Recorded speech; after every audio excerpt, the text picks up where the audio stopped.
दोस्तों, आज हम जरूर महापुराण अध्याय 13 का संपूर्ण भाग 2 का वर्णन करें। जो भी हिंदू इसे सुनता है वह हिंदू ग्रंथ के अधीन हो जाता है। उसे यह समझ में आ जाता है कि पृथ्वी पर जन्म लेना मानवता का क्या मतलब है। तो इसे पूरी जरूर सुनिए। तो शुरू करते हैं। यदि एक ही मास में 2 संक्रांतियां हो तो 2 महीनों का श्राद्ध मलमास में ही करना चाहिए। यदि एक ही मास में 2 मास हो तो उस मास के ही वे दोनों पक्ष और वे ही 30 तिथियां उन दोनों महीनों की मानी जाएगी। मलमास में पड़ने वाले उन दोनों मासों के मासिक श्राद्ध के विषय में विद्वानों को यह व्यवस्था सोचनी चाहिए कि श्राद्ध तिथि के दिन पूर्वार्ध में प्रथम मास का श्राद्ध करे और द्वितीयार्ध में दोपहर के बाद दूसरे मास का श्राद्ध करे। हे खग, संक्रांति रहित मास मलमास में भी सपिंडीकरण तथा मासिक और प्रथम वार्षिक श्राद्ध करना चाहिए। यदि वर्ष पूर्ण होने के मध्य में अधिमास आता है तो 13 महीने पूर्ण होने के अनंतर प्रेत का वार्षिक श्राद्ध करना चाहिए।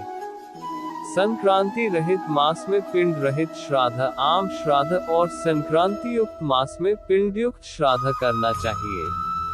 इस प्रकार प्रथम वार्षिक श्राद्ध को मलमास तथा उसके बाद आने वाले शुद्ध मास 13वें मास दोनों ही मासों में करना चाहिए। इस प्रकार वर्ष पूर्ण होने पर वार्षिक श्राद्ध करना चाहिए और वार्षिक श्राद्ध की तिथि को विशेष रूप से ब्राह्मणों को भोजन कराना चाहिए। एक वर्ष पूर्ण हो जाने पर श्राद्ध में हमेशा 3 पिंड दान करना चाहिए। एकोद्दिष्ट श्राद्ध नहीं करना चाहिए। ऐसा करने वाला पितृघातक होता है। तीर्थ श्राद्ध, गया श्राद्ध तथा गज छाया योग में युगादि तिथियों तथा ग्रहण में किया जाने वाला पितृश्राद्ध वर्ष के अंदर नहीं करना चाहिए। हे खगेश्वर, पितृभक्ति से प्रेरित होकर के पुत्र को 1 वर्ष के अनंतर ही गया श्राद्ध करना चाहिए। गया श्राद्ध करने से पितर भवसागर से मुक्त हो जाते हैं और भगवान गदाधर की कृपा से वे परम गति को प्राप्त होते हैं। गया के विष्णुपद तीर्थ में तुलसी की मंजरी से भगवान विष्णु की पादुका का पूजन करना चाहिए और उसके आलवाल आदि तीर्थों में यथाक्रम पिंडदान करना चाहिए। जो व्यक्ति गयाशिर में शमी के पत्ते के समान प्रमाण वाले पिंड को देता है वह 7 गोत्रों के अपने 101 पुरुषों का उद्धार करता है। कुल को आनंदित करने वाला जो पुत्र गया में जाकर श्राद्ध करता है, पितरों को तुष्टि देने के कारण उसका जन्म सफल हो जाता है। हे खगेश्वर, ये सुना जाता है कि देव पितरों ने मनु के पुत्र इक्ष्वाकु को कलापवन में ये गाथा सुनाई थी। क्या हमारे कुल में ऐसे कोई सन्मार्गगामी पुत्र होंगे जो गया में जाकर आदर पूर्वक हम लोगों को पिंड प्रदान करेंगे? हे तार्क्ष्य, इस प्रकार जो पुत्र पितरों की आमुष्मिक परलोक संबंधी क्रिया करता है वह सुखी होकर कौशिक के पुत्रों, कौशिक के 7 पुत्रों की कथा मत्स्य पुराण, हरिवंश पुराण तथा पद्म पुराण आदि में विस्तार से दी गई है कि भांति मुक्त हो जाता है। हे तार्क्ष्य, भरद्वाज के 7 पुत्र पितृश्राद्ध के हेतु गोवध करके भी 7 जन्म परंपराओं को भोग करके पितरों के प्रसाद से मुक्त हो गए। कौशिक के वे 7 पुत्र प्रथम जन्म में दशार्ण देश में 7 व्याधों के रूप में उत्पन्न हुए थे।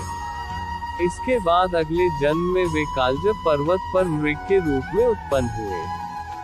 फिर शरद्वीप में चक्रवात के रूप में उनकी उत्पत्ति हुई। अगले जन्म में मानसरोवर में हंस के रूप में उत्पन्न हुए। वे ही कुरुक्षेत्र में वेदपारगामी ब्राह्मण के रूप में उत्पन्न हुए और पितरों के प्रति भक्तिभाव रखने के कारण वे ब्राह्मण पुत्र मुक्त हो गए। इसलिए पूरे प्रयत्न से मनुष्य को पितृभक्त होना चाहिए। पितृभक्ति के कारण मनुष्य इस लोक तथा परलोक में भी सुखी होता है। हे तार्क्ष्य, ये सब और्ध्वदेय क्रिया हमने तुमसे कही। ये कृत्य पुत्र की कामना को पूर्ण करने वाला, पुण्यप्रद तथा पिता को मुक्ति प्रदान करने वाला है। जो कोई निर्धन मनुष्य भी इस कथा को सुनता है वह भी पाप से मुक्त होकर पितरों के निमित्त दिए जाने वाले दान का फल प्राप्त करता है। जो मनुष्य मेरे द्वारा कहे गए श्राद्धों एवं दानों को विधि पूर्वक करता है और गरुड़ पुराण की कथा को सुनता है, उसके फल को सुनो। 1 वर्ष पूर्ण हो जाने पर श्राद्ध में हमेशा 3 पिंड दान करना चाहिए। एकोद्दिष्ट श्राद्ध नहीं करना चाहिए। ऐसा करने वाला पितृघातक होता है। तीर्थ श्राद्ध, गया श्राद्ध तथा गजछाया योग में युगादि तिथियों तथा ग्रहण में किया जाने वाला पितृश्राद्ध वर्ष के अंदर नहीं करना चाहिए। हे खगेश्वर, पितृभक्ति से प्रेरित होकर के पुत्र को 1 वर्ष के अनंतर ही गया श्राद्ध करना चाहिए। गया श्राद्ध करने से पितर भवसागर से मुक्त हो जाते हैं और भगवान गदाधर की कृपा से वे परम गति को प्राप्त होते हैं। गया के विष्णुपद तीर्थ में तुलसी की मंजरी से भगवान विष्णु की पादुका का पूजन करना चाहिए और उसके आलवाल आदि तीर्थों में यथाक्रम पिंडदान करना चाहिए। जो व्यक्ति गयाशिर में शमी के पत्ते के समान प्रमाण वाले पिंड को देता है, वह 7 गोत्रों के अपने 101 पुरुषों का उद्धार करता है। कुल को आनंदित करने वाला जो पुत्र गया में जाकर श्राद्ध करता है, पितरों को तुष्टि देने के कारण उसका जन्म सफल हो जाता है। हे खगेश्वर, ये सुना जाता है कि देव पितरों ने मनु के पुत्र इक्ष्वाकु को कलापवन में ये गाथा सुनाई थी। क्या हमारे कुल में ऐसे कोई सन्मार्गगामी पुत्र होंगे जो गया में जाकर आदर पूर्वक हम लोगों को पिंड प्रदान करेंगे? हे तार्क्ष्य, इस प्रकार जो पुत्र पितरों की आमुष्मिक परलोक संबंधी क्रिया करता है, वह सुखी होकर कौशिक के पुत्रों, कौशिक के 7 पुत्रों की कथा मत्स्य पुराण, हरिवंश पुराण तथा पद्म पुराण आदि में विस्तार से दी गई है कि भांति मुक्त हो जाता है।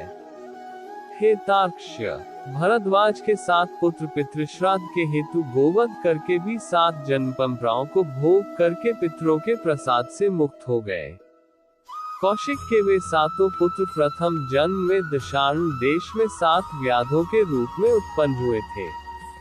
इसके बाद अगले जन्म में वे कालजप पर्वत पर मृग के रूप में उत्पन्न हुए। फिर शरद्वीप में चक्रवात के रूप में उनकी उत्पत्ति हुई। अगले जन्म में मानसरोवर में हंस के रूप में उत्पन्न हुए।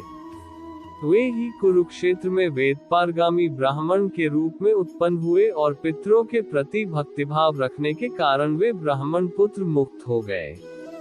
इसलिए पूरे प्रयत्न से मनुष्य को पितृभक्त होना चाहिए। पितृभक्ति के कारण मनुष्य इस लोक तथा परलोक में भी सुखी होता है। हे तार्क्ष्य, ये सब और्ध्वदेय क्रिया हमने तुमसे कही। ये कृत्य पुत्र की कामना को पूर्ण करने वाला, पुण्यप्रद तथा पिता को मुक्ति प्रदान करने वाला है। जो कोई निर्धन मनुष्य भी इस कथा को सुनता है, वह भी पाप से मुक्त होकर पितरों के निमित्त दिए जाने वाले दान का फल प्राप्त करता है। जो मनुष्य मेरे द्वारा कहे गए श्राद्धों एवं दानों को विधि पूर्वक करता है और गरुड़ पुराण की कथा को सुनता है, उसके फल को सुनो। पिता उसको सत्पुत्र प्रदान करता है, पितामह उसे गोधन देते हैं, उसके प्रपितामह उसे बहुविध धन संपत्ति प्रदान करते हैं और वृद्ध प्रपितामह तृप्त होकर विपुल अन्न आदि प्रदान करते हैं। इस प्रकार श्राद्ध से तृप्त होकर सभी पितर पुत्र को वांछित फल देते हैं और धर्म मार्ग से धर्मराज के प्रासाद में जाकर वे धर्मराज की सभा में आदर पूर्वक विराजमान रहते हैं।